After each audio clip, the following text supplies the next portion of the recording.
Everyone says self-care is important, but too few of us actually take it seriously, at least not until we're already burned out. More often, we run ourselves ragged and then have nothing left to give when the stakes are really high.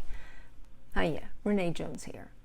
If I treated my car the way I sometimes treat myself, ignoring maintenance, skipping rest, pushing through warning lights, well, I'd be stranded on the side of the road waiting for the tow truck, wouldn't I? Self-care isn't indulgence, it's infrastructure. Your physical health is the frame. I mean, you've heard it.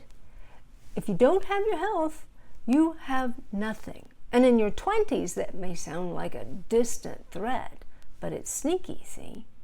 Habits formed now build the body you'll live in for decades. Maintaining health is far easier than repairing it after a crisis. Your emotional and mental well-being is the engine that drives behavior. When you're emotionally drained or mentally fried, everything feels heavier, and that eats our resilience for breakfast. Even small tasks become monumental, and productivity, poof.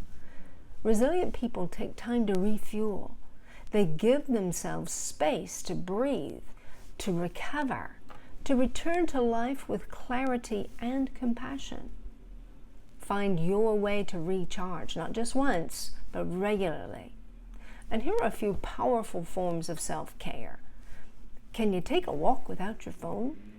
Maybe going to bed 30 minutes earlier. Here's a hard one. Journaling without judgment. Maybe time in silence or prayer. Connecting with someone who lifts you up. Or saying no without guilt.